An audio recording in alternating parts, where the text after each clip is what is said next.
Hey everyone, this is Norm Farrar, aka the Beard Guy here, and welcome to another Lunch with Norm, the e-commerce and Amazon FBA podcast.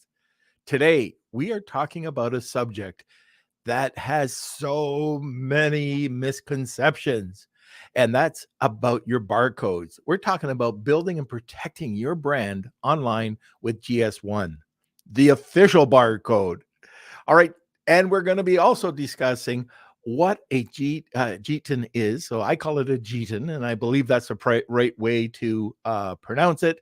And the difference between that and a UPC code, how a GTN provides brand credibility and protection, and what are some of the common errors or messages that Amazon sellers have about these GS1 codes or barcodes in general. All right, welcome to another Lunch with Norm, the e-commerce and Amazon FBA podcast. Lunch with Norm. Lunch with Norm. Lunch with Norm. Lunch with Norm. It's hard to get excited about barcodes, but I really am. And the reason is probably one of the most common questions I get whenever I'm on the road from new sellers or some of the things that I see online when people come to us to help them manage their accounts and they've got the wrong barcodes.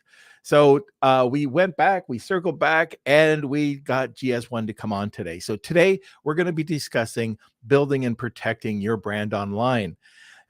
If you've got friends that are in the community, in the Lunch with Norm community, why don't you tag them and just let them know we're talking about this today, because it is a common question. So our guest is the Vice President of Commercialization at GS1 US. She designs programs and helps businesses grow through product identification and data communication standards. And today we're going to be welcoming Michelle Covey. But before we do that, we're going to have a word from our sponsor. This episode of Lunch with Norm is sponsored by VAA Philippines. Looking for a high-quality virtual assistant for your business? With the rigorous screening, intensive Amazon and Walmart training, and ongoing professional development, get the peace of mind with skilled and motivated virtual assistants for a long-term working relationship. Hire through VAA today, and now let's get back to the show. Lucky for that commercial, I just coffee went down the wrong way, so kind of like Kelsey on a Friday. But Kelsey, join us. All right, what an intro. I was just coughing up a storm there. I'm so glad. I was just waiting for that commercial to end, so I wouldn't be coughing live. But anyways, how are you? I'm great. Your timing is impeccable, as always. And want to say a quick hello to our Beard Nation. We've got Drip Fit joining us. Steve, all the way from Chicago, and Cool Hand 99s, which I think is Seattle, if I'm not correct. Maybe I think it's Seattle. But welcome everyone. Let us know where you're watching from, what's up, and what are you doing on this weekend. And we've got a great episode today. We got Michelle back, and we've got some great giveaways. Something, I think this is the first time we're going to be doing this giveaway, but super excited about it. And I think it's going to be a good episode. So why don't you give us an update on the Kelsey challenge on TikTok? Okay, so let me just pull up that banner. Yes, so for TikTok, we got a couple exciting things happening. For those of you just joining or first time you're hearing about this, I started doing some Amazon discount deals on TikTok. It's been about 3 months since my first video probably, and I'm at just under 8,000 followers. So something exciting this week happening. I got my first paid post, so a brand reached out to me. I thought they were a good fit. They had some really good discounts available, and we did a paid promotion for it. And the response was great. The video did pretty well. I got, I think, around 4,000, 5,000 views. And the brand was so happy that they started sending me more money. Is that the money I was getting? And you were saying, do you have any cash in the account? Yeah, I've never heard of these guys. I was reaching out trying to figure out why they were sending us money. Yeah, so I kept trying to tell them, like, don't send me money yet. But but anyways, I worked it out with them. I'm going to do another post for them next month as Yep. well. So that's kind of exciting. And yeah, I've just been trying to nail down the onboarding forms for brands to fill out with me. I'm also trying to figure out an angle and perspective on how to talk to my community about these paid promotions, because But stop there for a second. Mhm. That's important because, first of all, you're establishing a brand. I love personalizing brands around people. Mhm. And your brand right now, you're trying to be very high end, yet trendy, whatever's like what you've established. And what we've done with this 0 to 100,000 follower challenge is we've tried different angles. So we tried the old bald guy with a beard, and I tried it and I was getting a bit of traction. Kelsey did it, and all of a sudden, boom. So it told me, back off, old guy. And I just went to other channels. Possibly TikTok's my channel, but I didn't have time to work it and I didn't have time to figure it out. Kelsey went in there. He's changed it. He's made it where it's only 4.4 or higher star brand. So whatever he's promoting is going to be high end. People know that it's going to be a high quality product. But to keep the brand real, all of a sudden, and it's not one, Kels, you have several people that have approached you, and you've reached out to me saying, what do? I don't want to cheapen this to make it look like it's all sponsors. So that is a tough question, because you can either make money through like instantly, or you'll have to do it and continue to build up these followers. So just it's an interesting I like what you're going through, and I'm letting you handle this, right? You might be coming to me for advice once in a while, but it's the path that you're taking right now is very interesting. It's a great path to be on, and let's see where that goes next month. Yeah. So I'm thinking right now, I want to try and build the brand around like my personality and me. So I've started doing some lives. Is there a lot of blunders? There are, especially in Okay. my lives. So if I do TikTok lives, I'm going to try and just talk to my audience, get to know them more. There's definitely people just commenting on every single post that I do now, and I think I'm starting to build a good community around it too. So I think I want to try and go with the transparency route, just be like super open about them. Hopefully they'll be happy for me, and that's what I'm kind of banking on from my last video. So and then finding that balance between organic content and these paid promotions. So we'll see. The other part about this is we're not doing any form of like there's no paid, there's no PPC. So we're not going out there and driving traffic over. We wanted to see if we could do this organically at first anyways. And so far, around 7,000 followers. Well, that's pretty good. How much is it exactly? Roughly. 7,800. 7,800. Yeah. So not bad for a few months just going on there. Okay. So that's it for the update this week. And by the way, if you do want Kelsey to look at your product, just ping them privately. But let's get to what we're here to talk about, and that's GS1. All right, so sit back, relax. Oh, if you do have any comments, throw them in the comment section. And by the way, I am going to go down a rabbit hole even before I talk to Michelle. Luke, Cool Hand 99, wasn't it you that I was talking to in Chicago just a couple of weeks ago about GS1? So anyways, I think it was you. It was either you or one of our other listeners that was sitting around that campfire having a cigar. But anyways, let's bring in Michelle. So sit back, relax, grab a cup of coffee, and let's bring in Michelle. That was a very long, that's all going to be cut out when it goes on the podcast. But anyways, how are you? I'm doing great, Norm. Thank you. How are you doing? I'm doing great as well. It's funny. Most people don't get excited about talking about barcodes, but I'm really, well, maybe you, because you're in the barcode business, but Amazon sellers, first of all, they don't know how important it is. Mm-hmm. And they don't know how much pain they can suffer if they don't do it properly from the get-go. And I've been there, by the way, and I've tried to help out brands, which is now a year later, and I'm still having problems with Amazon with this one brand because of the barcode. And all of their ASINs were able to get changed except one, and it's their best-selling ASIN, and they're still having problems with it because they decided to go the cheap route. Mm-hmm. Yeah, so it happens. It's a story I hear all the time too.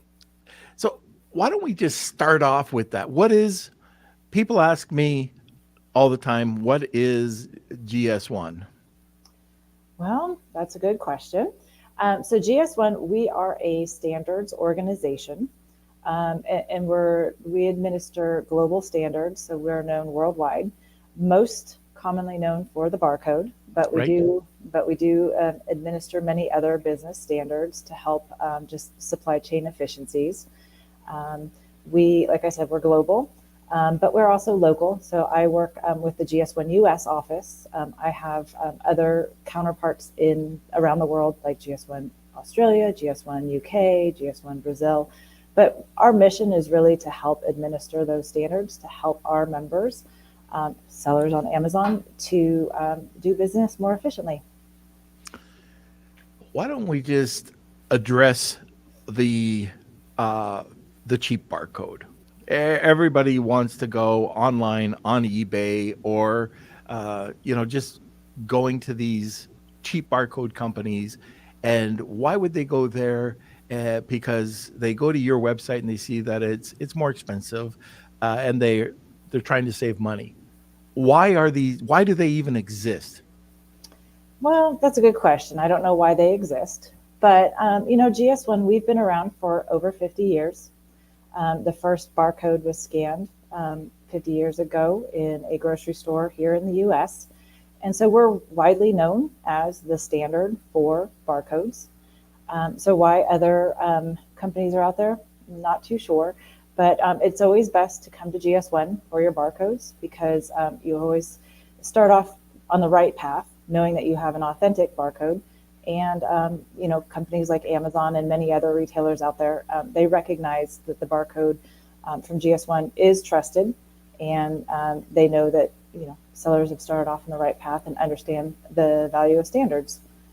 Not too sure why the other companies exist. I mean, people try to do business, but I could just tell you, GS1, we've been around for a long time. We know what we're doing.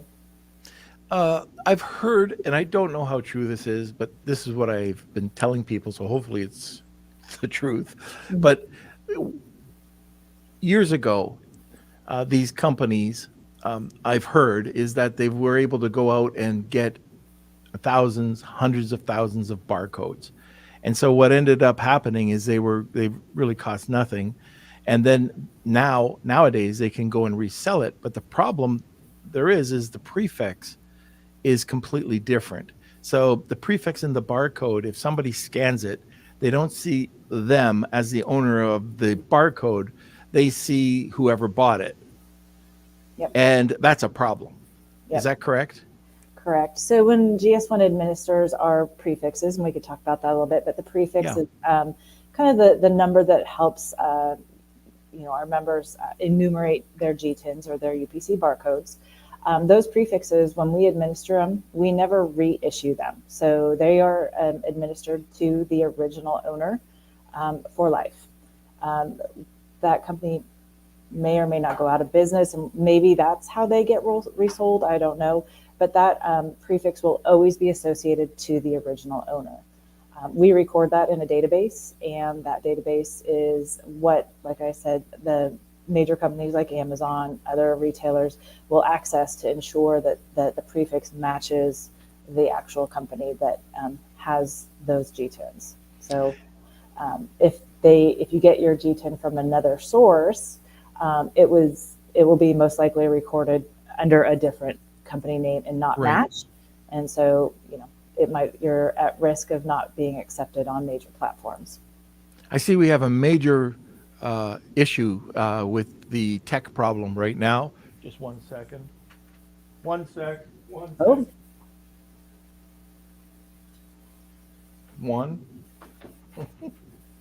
too. There. Now it should be orange. I forgot to turn on the lights, okay? So, I just saw the comments. So, anyways, hopefully that's bright enough. Are they going? Yeah, they're going. Good. I forgot to do that during the before I started the podcast today.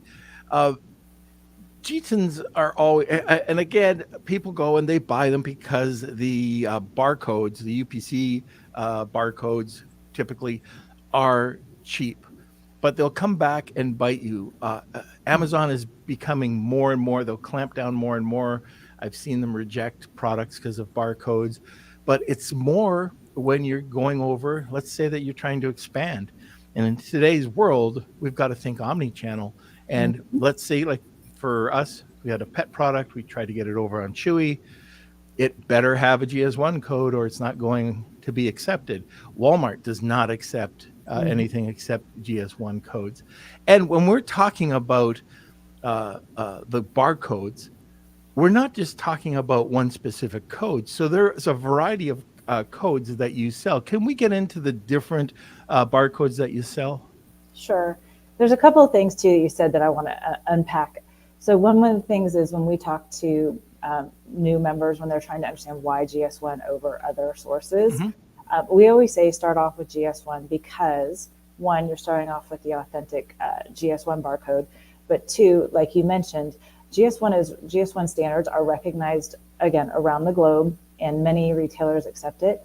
And some may think they could get away with it with one retailer, but if you start to expand channels, like you said, Walmart, Chewy, Target, any of the major brick and mortar, they all accept GS1 standards. So that if you start off with the GS1 barcode first, you know that you're setting yourself up for success to expand in other channels. So just wanted to touch on that. Very good.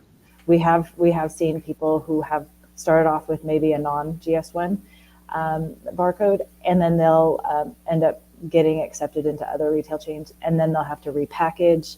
They'll have to get a new barcode. It's very costly in the end. So just start off the right foot, and it'll save you money in the long run. All right. So can we go through the different types of barcodes now? Sure. So you mentioned GTIN. I will say I'm very guilty of it too, even working at GS1. I use them all interchangeably, but there are differences between a GTIN, a UPC or a UPC barcode, UPC EAN. So let's start with GTIN. GTIN is a global trade item number, and it's really the number that you see. So the string of digits, it comes in either 12-digit, 13-digit, or 14-digit. There's also an 8-digit too, not widely used, but the 12-digit is usually issued out of GS1 US, and it's associated to a UPC barcode. So the barcode is where the number is actually it's embedded into the barcode. So the barcode could be machine readable. So it's the barcode is the lines, and it's called a UPC barcode, whereas the GTIN is actually the string of numbers. Okay. And then out of mostly, so like I said, GS1 US, when we issue our identifiers, we issue the 12-digit that is associated, 12-digit GTIN that's associated to the UPC barcode. Most other places in the world, they will issue 13-digit GTINs, which are then associated to the EAN barcode, which is the European article number. Also in Japan, there's the Japanese article number, so JAN. But those are the 13-digit GTINs that get encoded into an EAN barcode. But the barcodes should be able to be accepted, whether it's 12 or 13-digit, accepted globally. It's just where they're issued out of. It clears up so much. There's so many misconceptions out there about what it is. You know, you'll hear people talking about one barcode over another barcode, and it's just confusing. And the way that you just provided that explanation clears it up. So it's so simple. So GTIN is number, the barcode is the UPC. If it's the 12, it's North American. If it's 13, for the most part, it's the rest of the world. Correct? Correct. Yeah. All right. And then there's the 14-digit, just to be clear, because I know one of the things when you list on Amazon, you're asked as your product identifier is a GTIN, a EAN, or a UPC. I think there's an ISBN in there also. Yes. So the UPC is that 12 digit that you generally get on your each. The EAN is that 13 digit. And then the GTIN that they have on their platform is meant for the 14 digit, which is for like an upper level packaging, like a carton or something like that. So you have a can of beans, but then you have a carton of beans that you could sell. So we're starting to see more and more of those cartons being sold, whereas before they weren't usually sold at a traditional grocery store. So the 14 digit is now acceptable on online marketplaces. I know we touched on this in the last time we were talking about this, and by the way, we had really great results, just people listening to that podcast. So there's a lot of people out there that were confused about GS1. But let's talk about pricing. Okay. Sellers, they're worried at the beginning. They're trying to save money. I always tell people that there's the right places to spend money and the wrong places. And this is definitely one of those spots where you want to spend a little bit extra, but it's not overly. Years ago, you didn't have certain packages. Now you have that single GTN or GTN that you can buy. But let's talk about the pricing, and so people can get an idea of what they have to spend. Sure. So we did, for many years, like you said, we've had the prefix, which is allows to sellers to buy in bundles. So we always started off thinking companies need lots and lots of numbers. So we usually had like 100,000 capacity, 10,000 capacity, 1,000 capacity. Over the years, we've heard, we actually have fewer and fewer numbers. So we then introduced the 10 capacity. That was about 10 years ago. And we heard from our members that still, was too much. So a couple of years ago, we launched the single GTIN. So you can come to GS1 US and get a single GTIN. It's only $30 per GTIN, and there's no renewal fee, which a lot of our community was very happy with because the prefix does have an annual renewal fee. But now this gives sellers of all sizes the options from a single to 10, 100, 10,000. So you could, scale your business as much as you want and still get those identifiers at whichever level. We always do say, though, consider growth, because if you and consider your kind of product line. A lot of people will think, I just have a t-shirt. Those t-shirts come in multiple sizes. They sometimes come in multiple colors. And so you should consider each individual variation should have its own GTIN.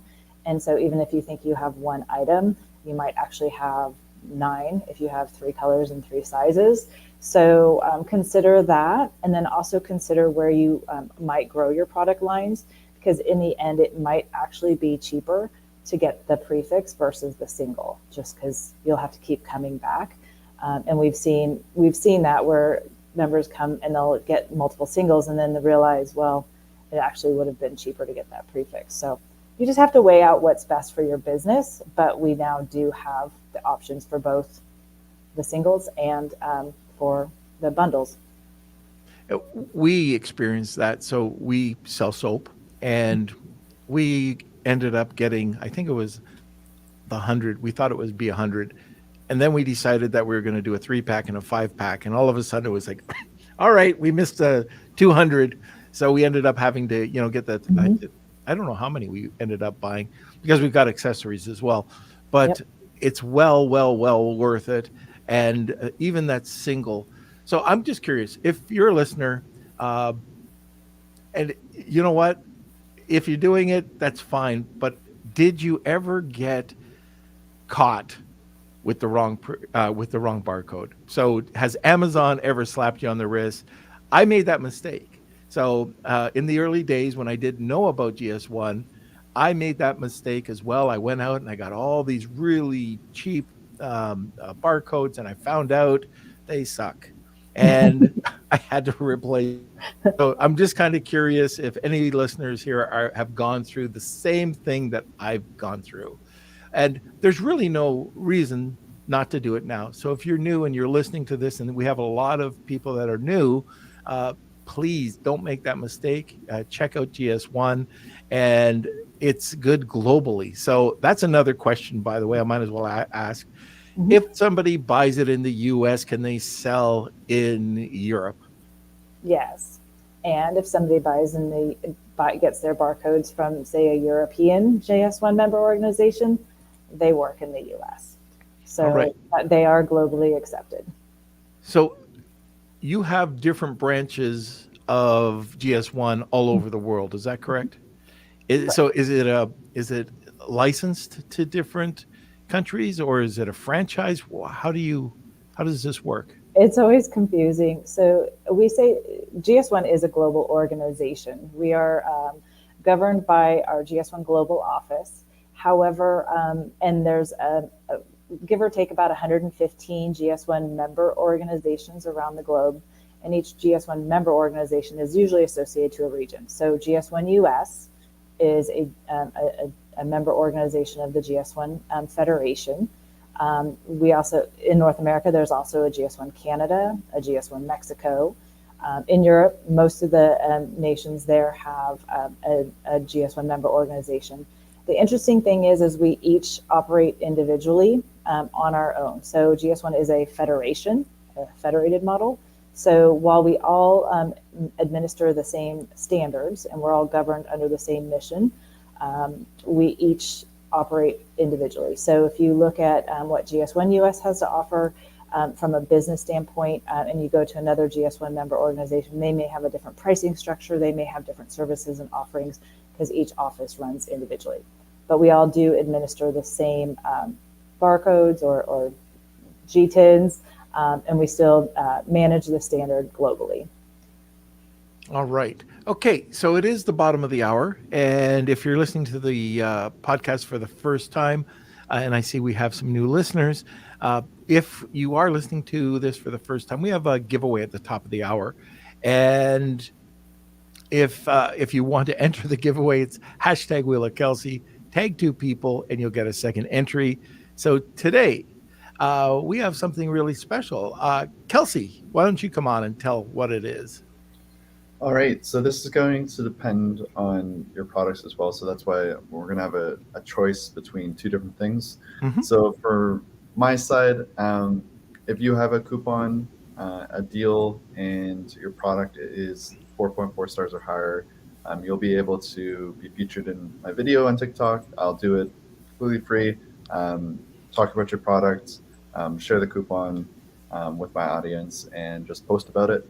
And you'll get your own, Lunch with Norm Deals TikTok done for you. Or if that doesn't work for you, Norm, you have a giveaway as well. That you can do. So we'll do a press release for you or a 1,500 word written article. Actually, we'll do both for you. How's that? And that's about a $500 value. I was going to offer something, and I'm not sure. I think this is kosher. Can I buy somebody a single barcode? If that's just to add to part of the deal today? They would have to have their name associated to it, but however you work that out, Okay. I could probably do that. I'll do that as well. If you've got a product, and you'll have to talk to Kelsey about this when you win. If you don't have a new product, then all right. But if you do have a product that you're thinking about launching, how about the podcast buy you a GS1? Okay, so that would be your single barcode. Okay, Kels, let's go to a sponsor, and then we'll come right back. This episode of Lunch with Norm is sponsored by SureGo Marketing. Ready to take your brand to the next level on TikTok and Instagram? SureGo Marketing specializes in helping entrepreneurs and coaches build profitable brands on TikTok and Instagram, and in less than 90 days. With SureGo Marketing, you can build your brand, create incredible video content, and increase leads without spending a single dime on ad spend. Visit SureGoMarketing.com today and elevate your brand. Now, let's get back to the show. One thing I wanted to clear up too, Kelsey, you're talking about a single video because a lot of the times you'll put on multiple products, right? This will be just one TikTok video one product in the video. Is that correct? Yeah, I can do that. Perfect. All right. Now, let me just cough without everybody hearing.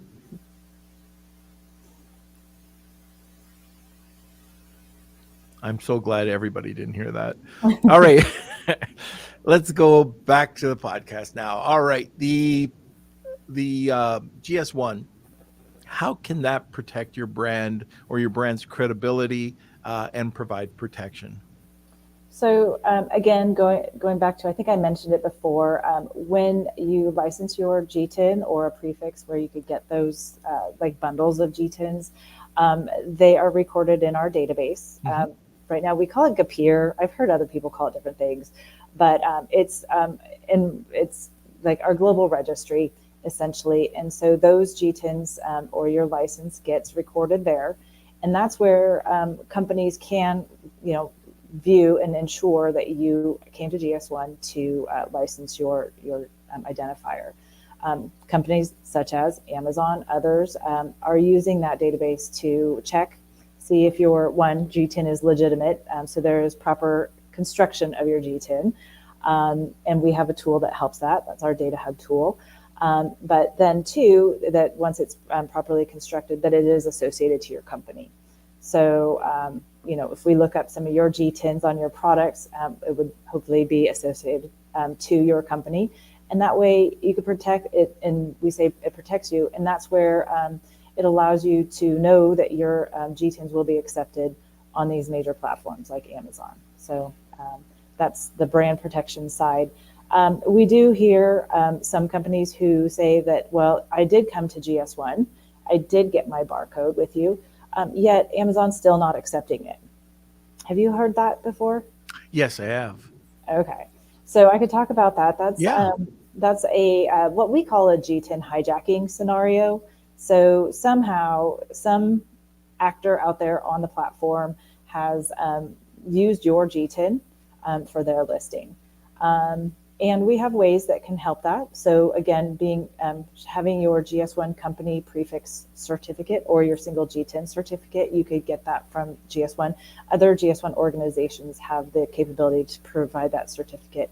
But if you go to list, you've got your GTIN from GS1 and you get that product already exists kind of message. If you provide that certificate to Amazon Selling Partner Support, and say my GTIN's been hijacked, and we say that, but and they kind of use that term internally too, and you use those words specifically in your case to Selling Partner Support, they could generally remove that bad listing and then allow you to continue your listing process. So we've worked with them in order for GS1 members to actually be able to legitimately list, even though for some reason their GTIN's already been used on the platform. Good to know. What about if you change the name of your company? Well, that's tricky. So, so it's interesting because we do get a lot of requests of. I'll give an example. Yep. So sometimes Amazon will say the brand name does not match your company name. And so a lot of times sellers will come to us and say, I need to change my company name to my brand name. And we often say, is that really what you need to do? And I always give the example of, would Coca-Cola change their company name to Sprite? So a company has a lot of brands, and you could have definitely many brands, but you don't necessarily have your company name be your brand name. So in those cases, what Amazon is trying to do is ensure that you as your company have the right to sell those brands. It's not something GS1 can help with, unfortunately, because we don't have a brand database. But Amazon does have a brand authorization process where then you could submit, proof that you as the company owner can sell those brands. And usually they ask you for a picture of your logo on the product or a website with your brand on it, that sort of thing. But we often get that question, especially some of the smaller companies, not like the Coca-Cola scenario, but it always makes sense to people when I say it that way.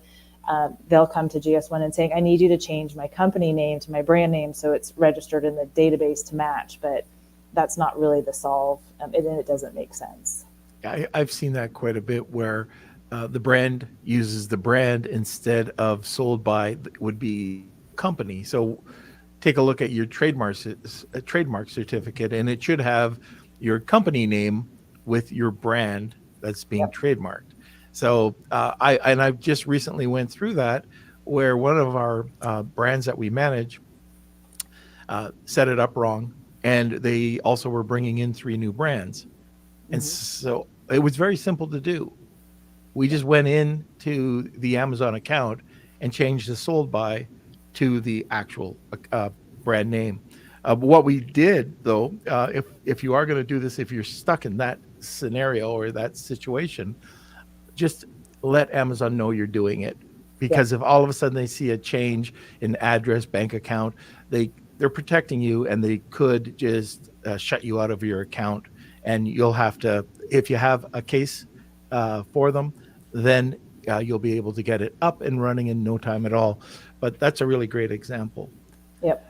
Is there, and I forget, and I've never done this, but did you have a promotion area where people could go in and run promotions out of GS1? No, so we operate because GS1 is a neutral and not-for-profit organization. So unfortunately, we can't do any special promotions for one company or. Oh, I wasn't talking about that.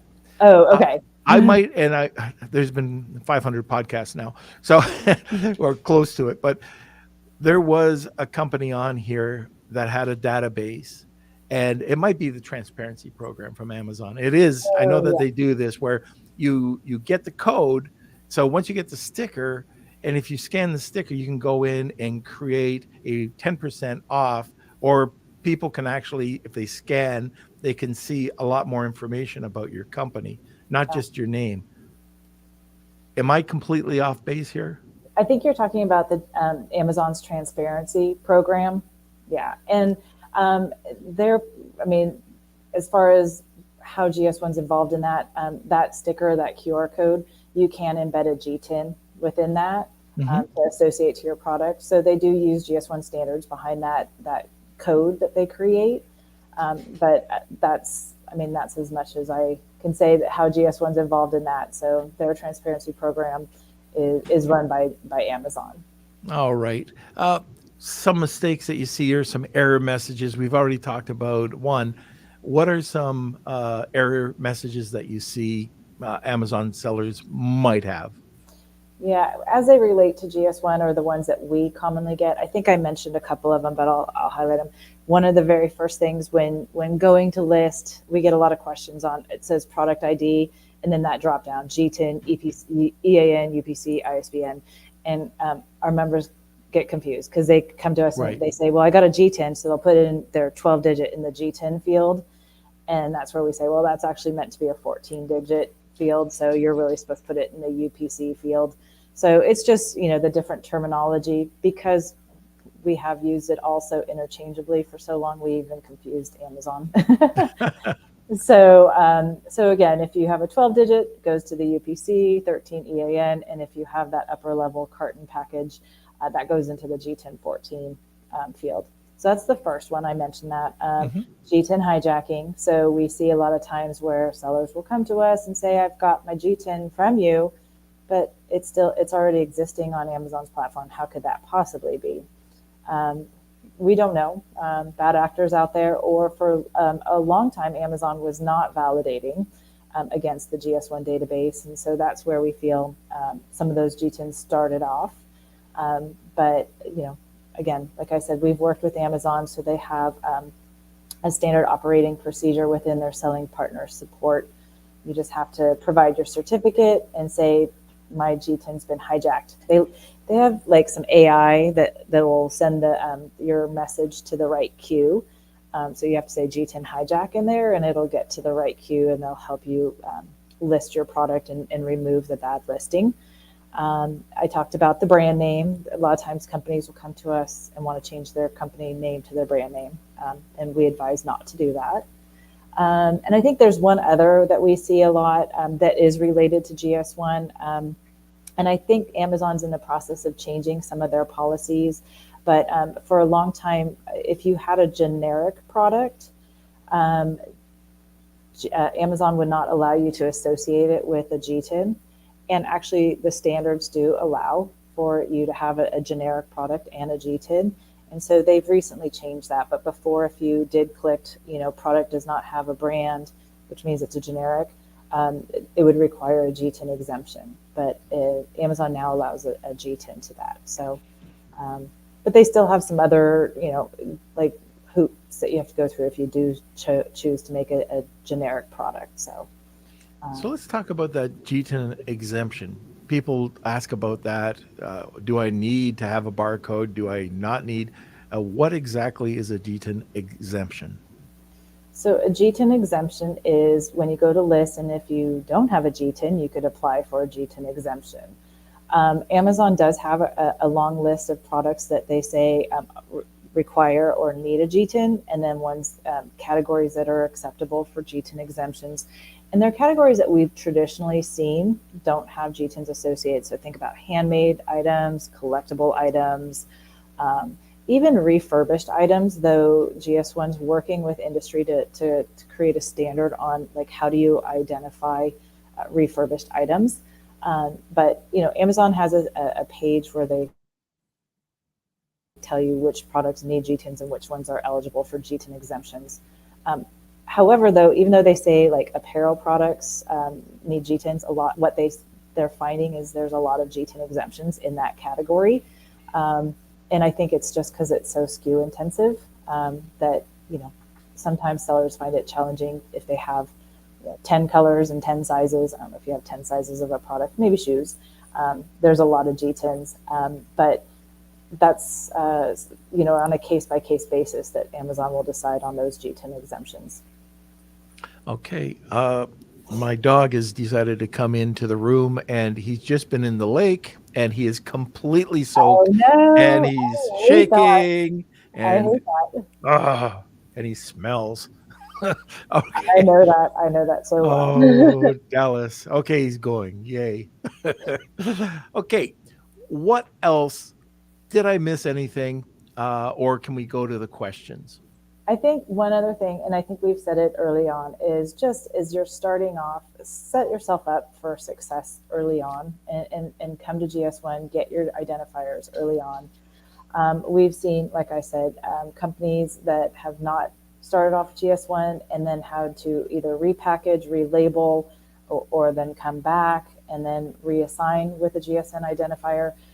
And you think you're saving money up front, but you're actually ending up costing more in the long run. But having that GS1 identifier on your product allows you to, if your product does do very well, say on Amazon, launch into other channels very quickly and easily. Walmart, Target, other national chains, if you're in grocery, they all require or pretty much necessitate the GTIN. So once you started off in the right foot, then you can continue your growth in other channels.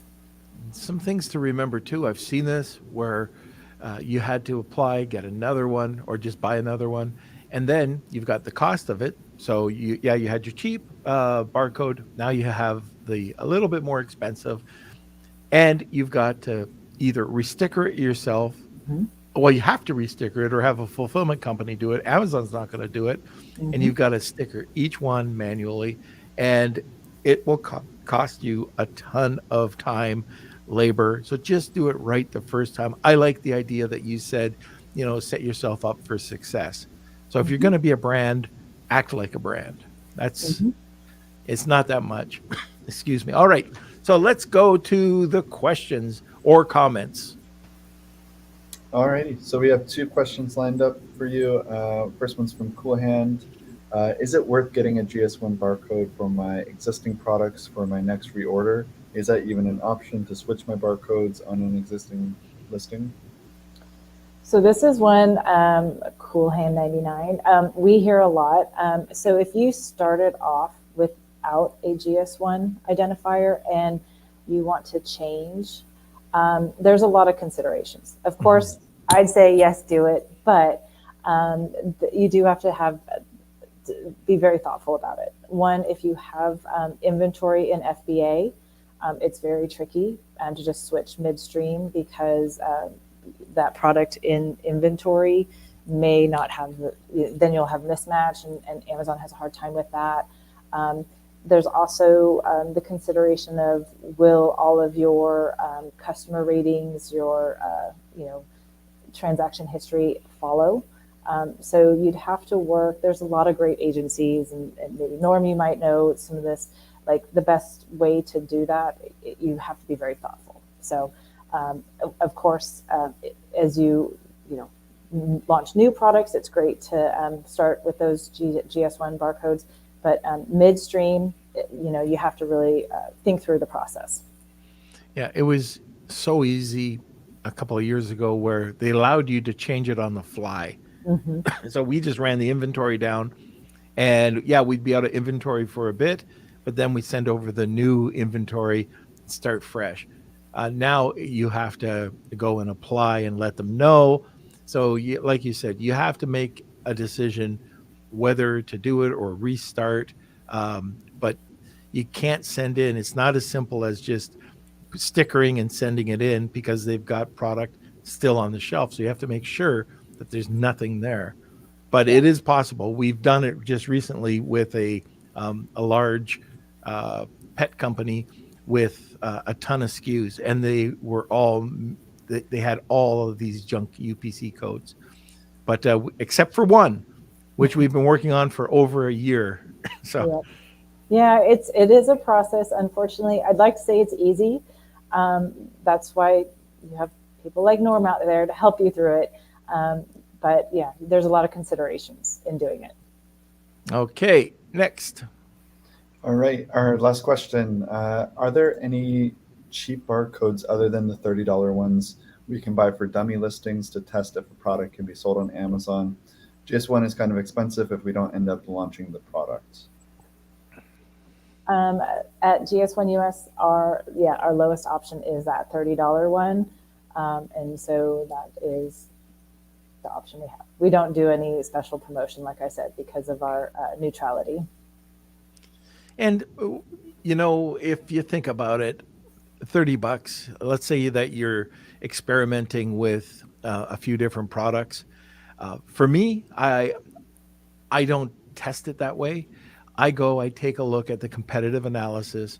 I do my product research. I do my keyword research, and I'm pretty confident at the end, because we're split testing and we're going to companies like PickFu or Product Pinion. These are just a couple of companies that'll help you, give you that gut check and just make sure that you're doing the right thing. But if I did it the way that you're looking at it, and just testing out the products and bringing in, 100 units or 50 units, $30. It's just $30. So I don't know how much testing you'd be doing, but for me, if I brought in 10 products and I'm trying to test them out, it's $300. It's not a big investment. So anyways, it would be completely up to you, but please don't go the other route and get it from any of these. I almost said a company, but don't get it from, eBay or any of these other discount brokers. Yeah. Okay. Were there any comments, Kels? Yeah, there's a couple. Just let me pull up. Kohan99 said, before I knew about GS1, I bought my barcodes cheap, and so far so good. But my next products will all be GS1 for sure. All right. Okay. And that's, just other thing too, especially if you did end up getting your cheap barcodes on Amazon. Not only are they now looking at the database and like any new listings, looking at that GS1 barcode, they are starting to do some back catalog. Yes. Up. And so your listing, if you do have a non-GS1 barcode, may get flagged. I can't guarantee, but it depends on their logic and how they figure that out. But it may get flagged to have you update with a GS1 barcode. So And that's common, by the way. Something to be aware of. They're going Yeah. back and asking sellers to update. Yep. And that's very common. So it's just a matter of time that they want to clean up and make sure that they're going by the they just want to be professional. They want to make sure that they're going by the proper guidelines. They're doing it right. And it's only going to help you when you want to expand out into these omni channels. Okay, so if somebody's interested in getting a real barcode, where can they go? Where can they contact GS1? I think I saw it across the screen at one point, but GS1 US has our website, the gs1us.org. I think also there, I saw it flash through there. We give you some tools to determine how many barcodes you may need in case if you have those variations to help you decide which option is best for you. And there's also a lot of other resources we provide. We have our own YouTube channel, which has a lot of great tutorials around like what is a GTIN, and then also if for those more savvy sellers that start to launch in other channels, like how to understand the rest of our standards, because other retailers may ask for additional identifiers or the use of standards much more than just identifying your product. You might have to identify shipments and cartons and do EDI and all that other stuff. So we have a lot of resources that can help sellers along their journey. All right, very good. Okay, so before we go over to the Wheel of Kelsey, last chance to enter, hashtag Wheel of Kelsey, tag 2 people, get a second entry, and we've got a great couple of prizes today. So that's it. Let's go over to a sponsor, and we'll be right back. This episode of Lunch with Norm is sponsored by Rebate. Attention sellers and brand owners, want to reach more shoppers and boost sales? Rebate's platform connects sellers with shoppers seeking great deals on new products. They make it easy to offer promotions, handle rebates, and ensure seamless redemptions. With countless reviews from satisfied customers, Rebate is the go-to solution to increase your sales. Visit rebate.com today and start reaching more shoppers. Now let's get back to the show. Okay, so let's have the Wheel of Kelsey. You've already seen this, Michelle, but we're back. I love it. All right, here's the Wheel of Kelsey. It's time for the Wheel of Kelsey.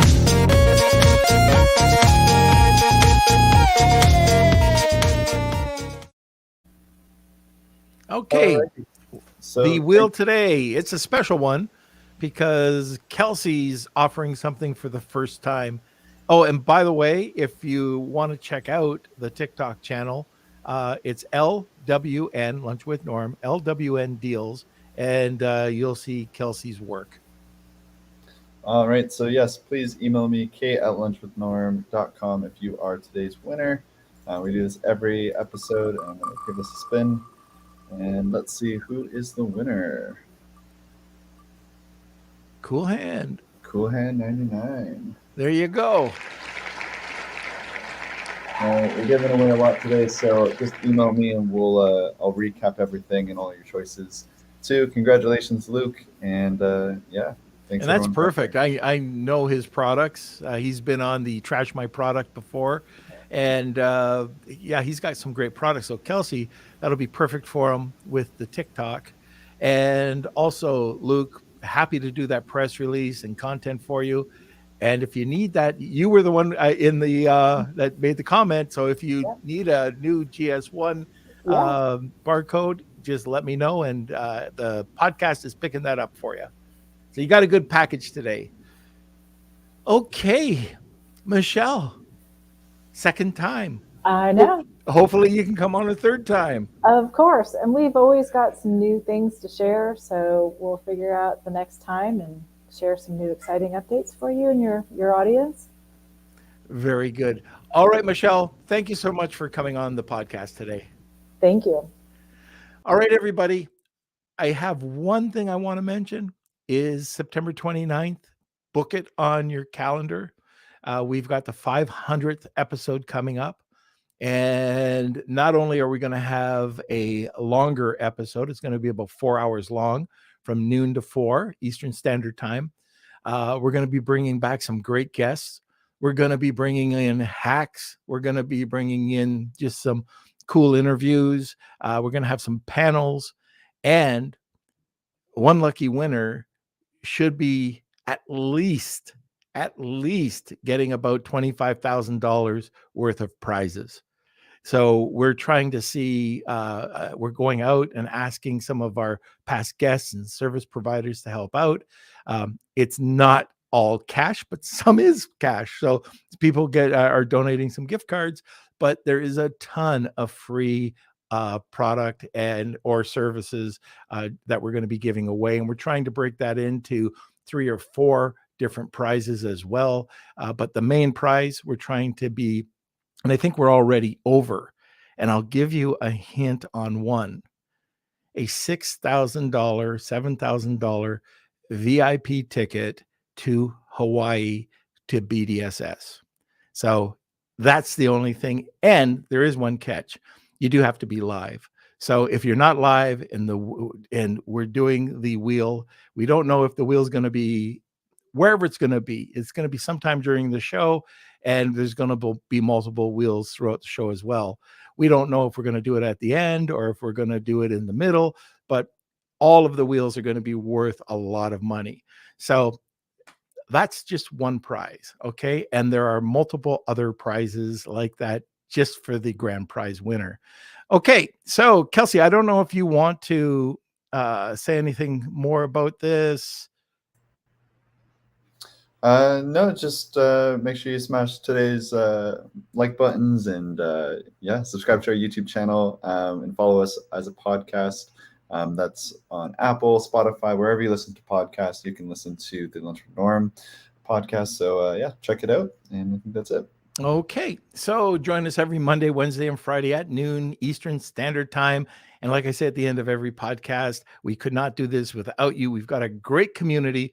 If you want to join the community, go to our Facebook group, Lunch with Norm, the eCommerce, and Amazon FBA Collective. All right, everybody, have a great weekend, and we will see you on Monday. Lunch with Norm.